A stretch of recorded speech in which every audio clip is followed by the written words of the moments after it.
Welcome to the Epcotian Adventure, a podcast where we talk about all things Disney, but we're Epcot-centered. including tips and tricks, festivals and favorites, and the very latest in our rankings and reviews. But we're still old enough to remember when we thought that Small World had the best animatronics.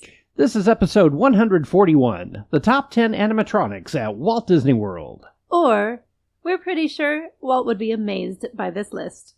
So now, please remain seated, keeping your hands, arms, feet, and legs inside the podcast as we embark on our Epcotian adventure.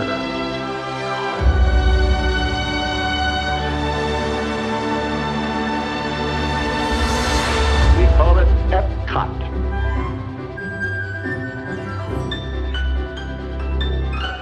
Howdy, folks, and welcome to episode 141 of the Epcotian Adventure. I'm Rod. And I'm Sue. And we're back at Walt Disney World, and we're looking at rides, and we're looking at Epcot, because we're Epcotian! And we're only virtually at Disney World. We're not actually there. We're in our studio. I like wish. normal. I really wish we were going to get a chance to go to the festival at Epcot right now, but we're not. So we're dreaming. We're dreaming. But we're dreaming of animatronics, because that's what makes some of those best adventures at Disney the best. It's true. It is. They do. They each have their own personality. If you are not familiar with the term animatronics, I'm pretty sure everybody is. But I would hope so by this point. But yeah, you never never know. know. We don't want to assume. But they are electronic figure that can be programmed to reproduce lifelike movements. You're going to hear lots of examples here coming up. Disney is very famous for these. Disney did not invent an animatronic, but they did invent the audio animatronic, which is an animatronic that has sound capability. So we're going to be discussing both of them. Was that a good explanation? Was that okay? I think that was good, yeah. And of course, the original ones go back to the original Tiki Room at Disneyland. But they've been used for everything from the Jungle Cruise to Journey to the Center of the Earth. I mean, animatronics are the lifeblood of most Disney attractions. And it's what you come out remembering, I would say. That with the music also, but people grow fond over these animatronics. Yeah, everybody's got their own top 10, including us. Hey, look at that. So we haven't looked at each other's lists. We're going to compare. So as usual, there's going to be some crossover because we ride the same rides and go on the same adventures all the time. Well, and we're going to end up with kind of the same list in a different order, probably. Some variations here and there. I'm probably going to surprise you with a few of mine, but... You say that, but... and yet, sometimes you end up reading what's off my list, it seems like. I do have a whole list of honorable mentions, too, because we all know I'm terrible at ranking things. So stay tuned for that.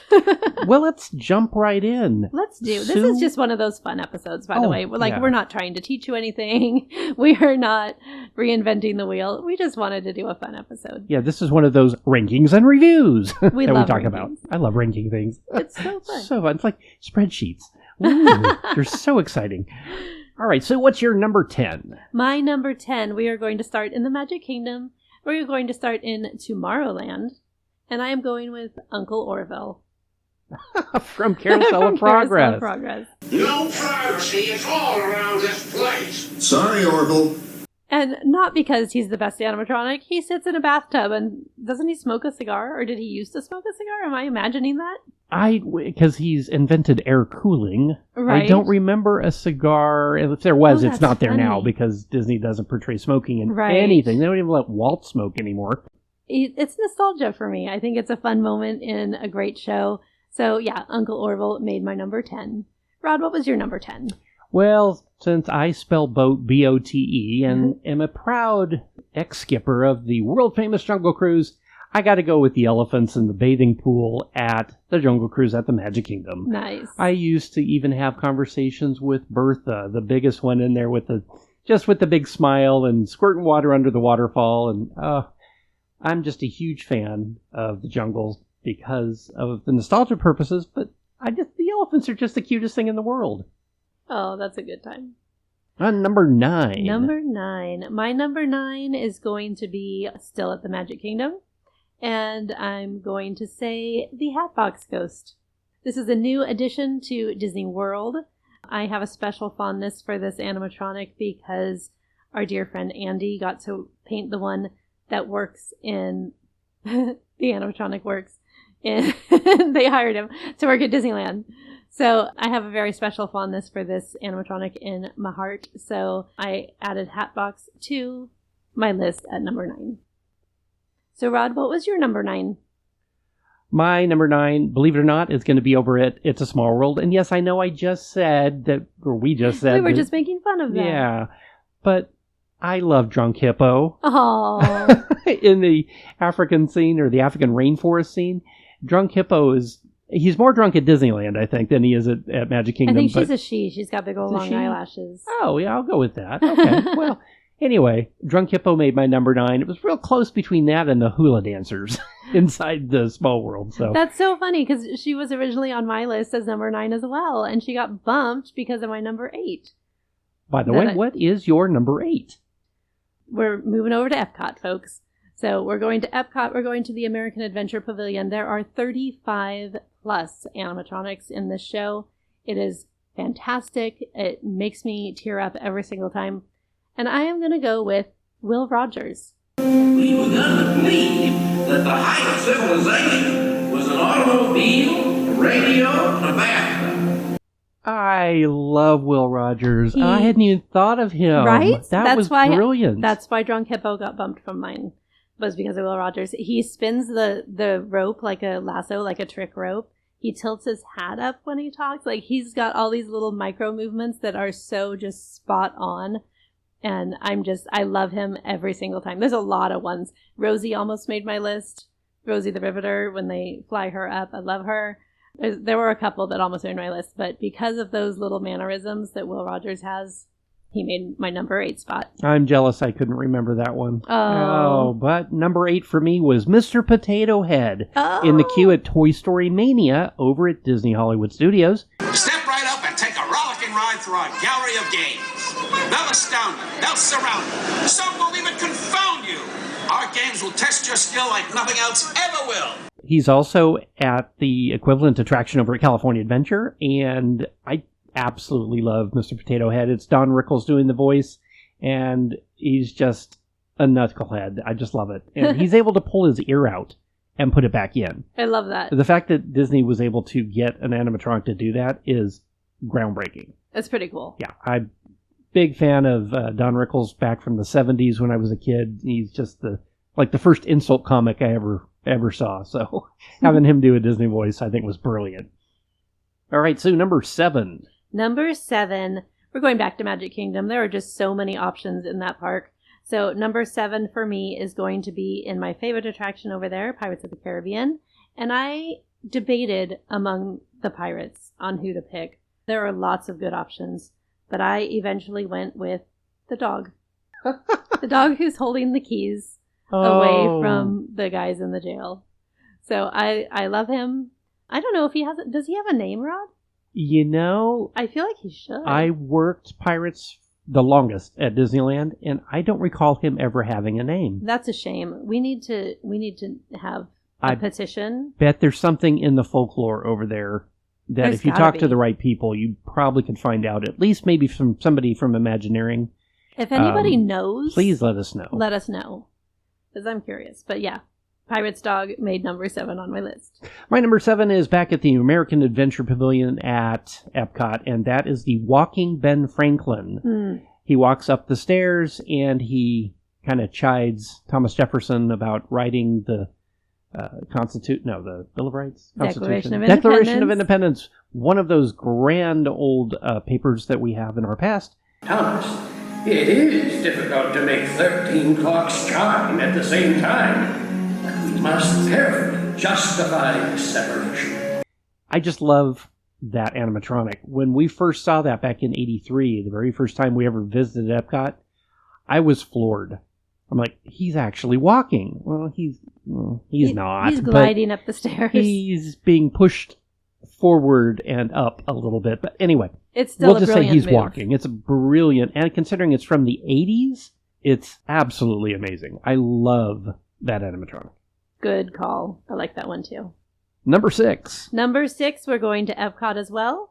And over to the Norway Pavilion. And I am choosing Skating Olaf. He has many variations within the attraction. He and Sven kind of make this attraction, although they have just recently, like just a few weeks ago, redone all of those animatronics. I'm dying to see the new Anna and Elsa now that their faces are actual movement and not projection. So they may overtake my list somewhere too. But for right now, sticking to ones that I've seen, Skating Olaf. I love him. He has one little foot up in the air and he skates around in circles with Sven. It's very, very cute. So he made my list at number 6. My number 6 is about, 40 feet from that, and that is the Olaf that you first see when you go into Frozen Ever After. Yay! The first time I saw him, and he kind of does the little walk, and I was floored again by the animatronic of Olaf, and I find it funny that we picked 2 different ones, too. I love that. That's really funny. And I almost picked Sven with his tongue frozen to the ice block. I thought that would be funny, too. But yeah, I love that we both picked Olaf. All right, number 5. Number 5, halfway through the list. Number 5, I am going back to Magic Kingdom. I am going to hit an attraction that you've already hit, Jungle Cruise. Okay. And I went very specific, and I picked Little Squirt. So the baby elephant that is playing in the waterfall. So you did end up with the elephants in the elephant I sure pool. did. I'm impressed. I just think he's the cutest little thing. He's got his little laughter, and he's smiling ear to ear, big ear to big ear. And he's just adorable. He's so cute. You can't help but smile looking at him. So he definitely made my list, and he was at number 5. My number 5 is in Tomorrowland at Cosmic Rays Starlight Cafe, and that's the amazing Sunny Eclipse. For you Earthlings just joining me, I'm Sunny Eclipse, bringing you the sunny side of entertainment from Unork City on the planet Zork. I adore going in and watching that animatronic or that regal gentleman from outer space sing songs about Unork. And it just makes my day. It makes me smile every time we go in there and have a really bad hamburger. Yeah, seriously. Really bad chicken strips. How do you mess up chicken strips? I don't Especially know. when the cruise ship ones are so good. Yeah, what's up with that? I don't know. Anyway, but Sunny Eclipse makes it all better.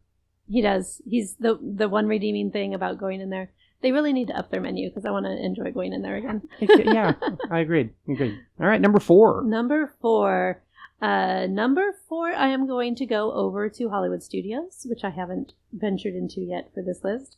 And I am going to say Hondo Ohnaka. Hello, my friends. I am Hondo Ohnaka, and this is Ohnaka Transport Solutions. Good choice. Fantastic. He's a really, really lifelike character.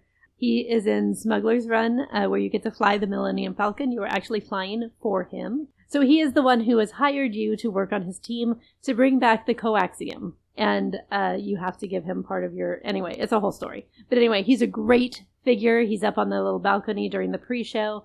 And I absolutely love him.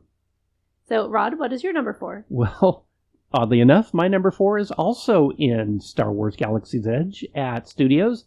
This is Kylo Ren at the end of Rise of the Resistance before you get in the escape chambers. The fact that he can bend backwards at the very end, there's a lot going on there that is hard for an animatronic to do. I'm always impressed by that, but he's also, that's the closest he gets to you, and it's like very intimidating if you're not expecting that.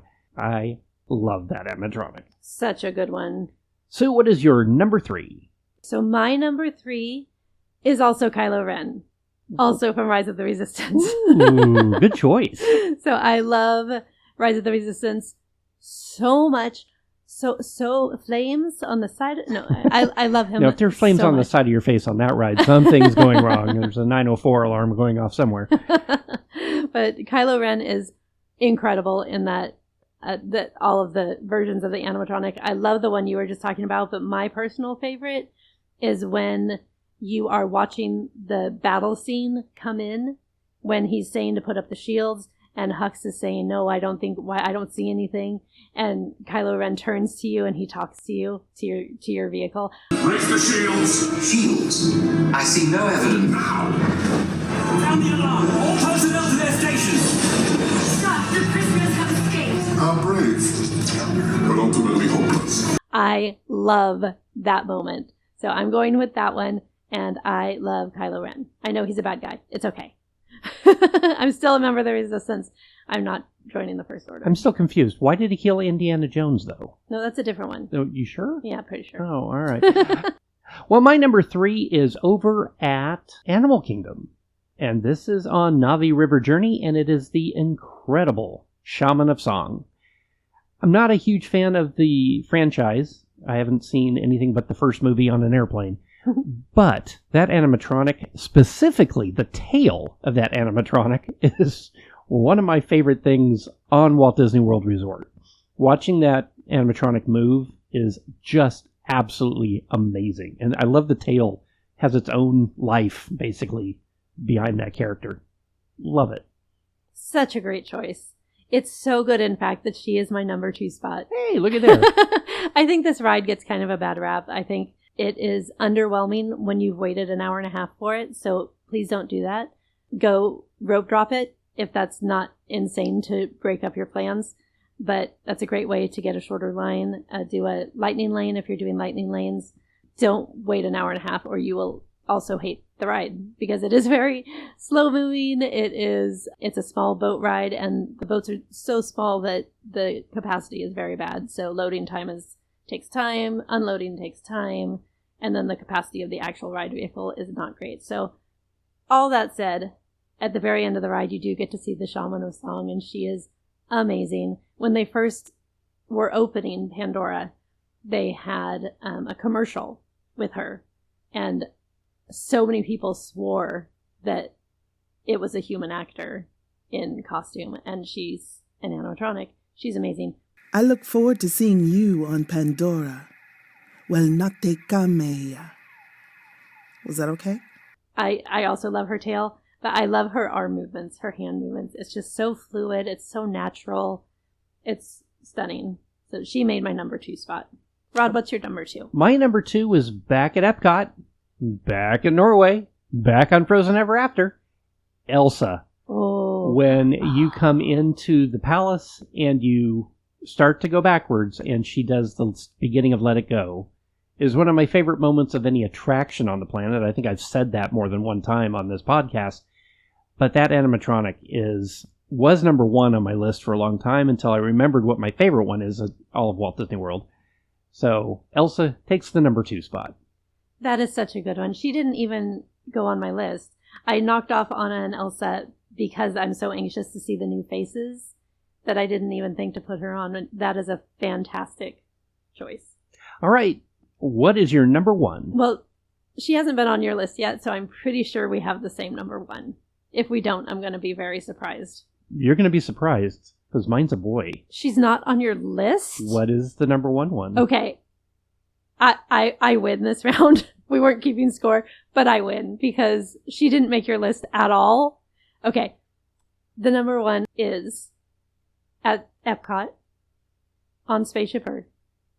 The very last scene on your way out, you're going to see on your right-hand side... Oh! Go-Go Go-Go Scientist. Boots! Oh my god. I like to call her Roxy. I don't know if she actually has a name, but she is, hands down, the best animatronic at Disney World.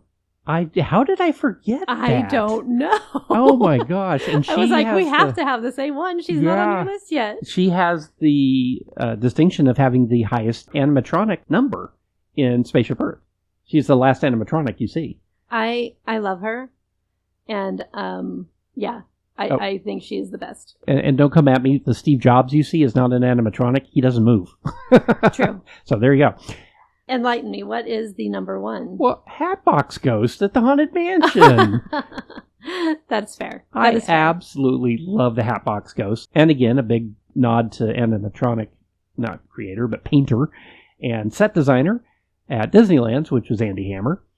And, I don't know why they didn't have him come do the one at Mansion, but... They should have. They should have had him do the Florida one, too. But they did use his paint scheme that they he created. Did, so... and they put it in the wrong place, but that's because of structural problems they had with the exit of the... Yeah, they could have fixed that. Of the attic. Anyway, that is our top 10 list.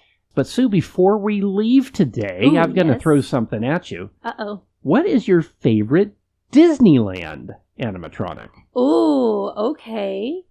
Disneyland, I have a couple that spring to mind. So this would be like something unique to Disneyland. Yeah, not something that could that's- also have been at Yeah, Walt not Disney like World. Kylo Okay. Ren or something, or Okay. Pirates. What would I'm be up your for favorite? this.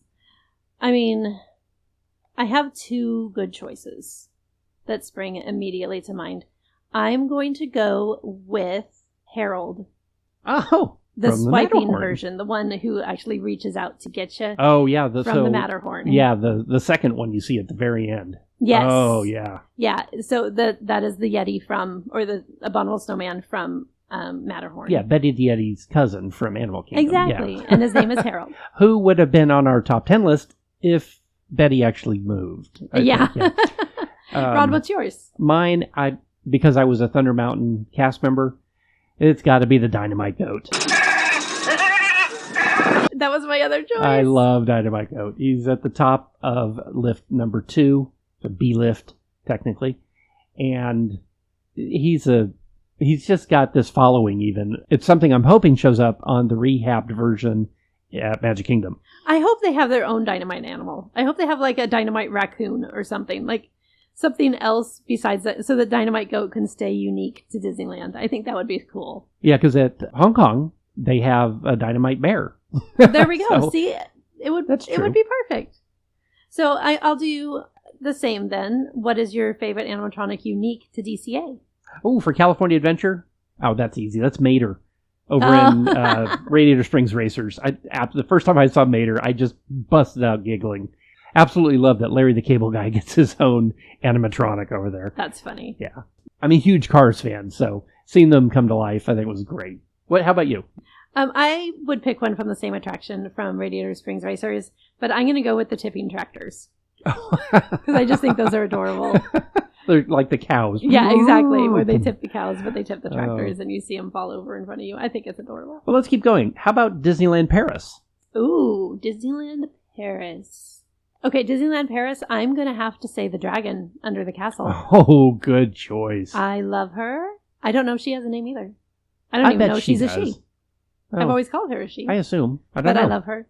And yeah, she would definitely be my favorite one there. What's yours? Mine are the sword fighters in Pirates of the Caribbean. I love that element. Something is unique to that park. The other Pirates of the Caribbean that exist around the world don't have them. And I just love that effect. And just watching those two duel is just absolutely amazing. I like the kittens on the box. Oh, so true. At the top of the... I don't know if they're actually animatronic, though. I feel like their little mouth moves, but now I don't know. Yeah, I don't know. That's a good question. Well, let's keep going. How about Tokyo Disney Sea? Tokyo Disney Sea. Oh, this is easy. This has to be Shandu on the drum. Oh. So this would be from Sinbad. One of the best dark rides, boat rides, rides, any rides. I love this ride at Tokyo Disney Sea or anywhere. I love this attraction. And Shandu is a tiny little tiger that wears a hat, and he's adorable in everything. He's adorable in the bananas. He's adorable on the sea turtle. He's adorable everywhere, but particularly on the drum. I'm going to have to say you're 100% correct.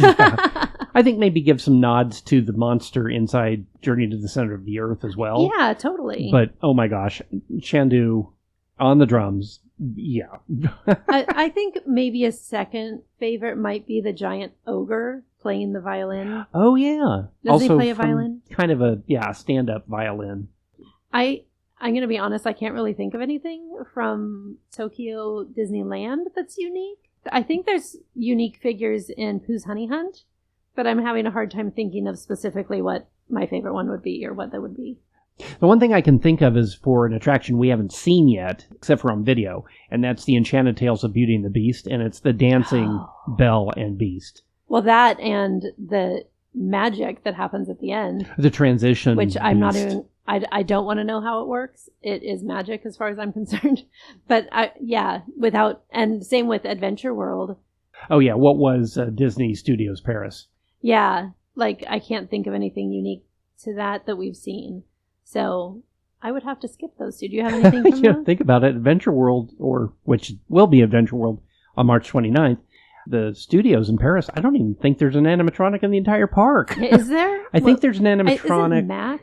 Mac, in Catastrophe Canyon in Cars Road Trip. Yeah. I guess he could be considered an animatronic because he does move, or his butt moves, if you want to call it that. And I think there's an animatronic Iron Man now in Adventures Campus. But we haven't seen that. That's the old rock and roller coaster. So what are your runners-up for Walt Disney World for Best Animatronics? Oh, I did have a list. I do have, what do we call them? Honorable mentions. Honorable mentions, yeah. So on my honorable mention list, I had Ben Franklin, which you had mentioned. I had Sunny Eclipse, which you had mentioned. I also have to mention Figment in his holiday sweater. It's on my list as well. Amazing. And then Lieutenant Beck, also from Rise of the Resistance. He's the Calamarian that we see who's driving the shuttle, who's flying the shuttle. He's absolutely amazing. So he definitely made my list too. What are your... Mine were Jack in the treasure room at Pirates of the Caribbean. Such a good one. Doc on the lift of Seven Dwarfs Mine Train. Oh. Hi-ho. Hi-ho. I love that. The last one was, and again, just for sentimental reasons, Wendell. Oh. In Country Bear Jamboree, or Country Bear Musical Jamboree now, of course. You know what? For the same reasons, I'll add Teddy Barra to my list, because she was always my favorite growing up. She's got class. Yeah. Well, folks, that's our top 10 favorite animatronics from Walt Disney World. Let us know what we got right. Let us know what we got wrong. What is your favorite animatronic at Disney World, or Disneyland, or Tokyo, or Paris, or Shanghai, or Hong Kong? We want to hear it. That's a lot of parks.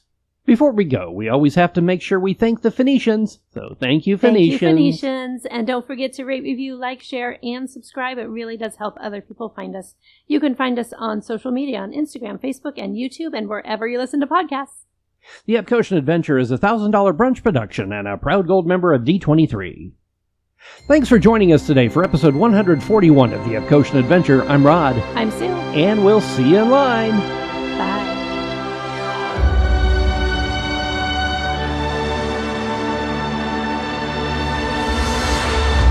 Thank the Phoenicians.